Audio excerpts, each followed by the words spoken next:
Je suis profondément triste. Je perds une nouvelle fois un patient.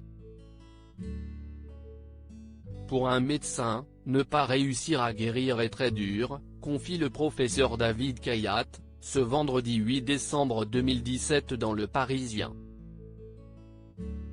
Le chef du service d'oncologie médicale de l'hôpital de la Pitié-Salpêtrière était l'ami de Johnny Hallyday avant de devenir son médecin. Depuis la mort du rocker, dans la nuit de mardi à mercredi, David Kayat raconte la force dont a fait preuve Johnny dans son combat contre le cancer du poumon. Je connaissais Johnny Hallyday depuis déjà de longues années. Alors, quand l'année passée, en octobre, il m'a appelé pour aller le voir à Los Angeles et devenir son médecin, je n'ai pas hésité une seule seconde, confie le professeur Kayat au Parisien.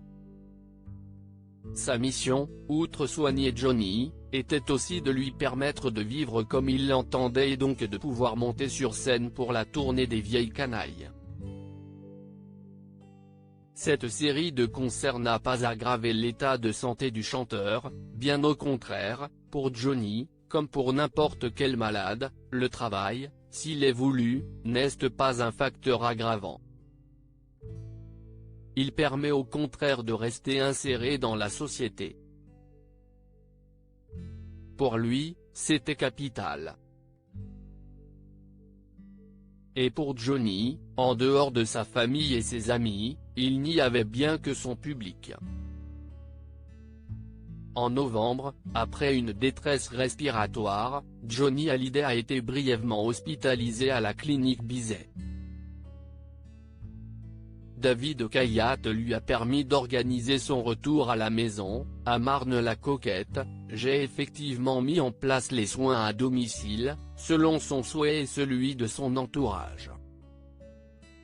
Il a bénéficié du meilleur accompagnement, que ce soit en termes humains ou médicaux.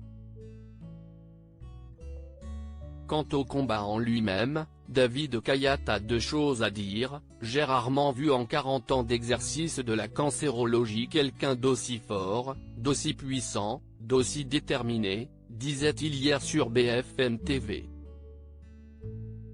Et d'ajouter dans Le Parisien, il n'avait aucun stigmate visible, il aurait pu cacher son cancer.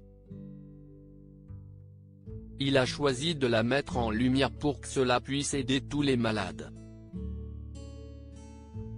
Le professeur Kayat note les progrès de la médecine depuis le premier plan cancer mis en place en 2002, mais il rappelle ces chiffres effrayants: le cancer du poumon fait 30 000 morts par an en France.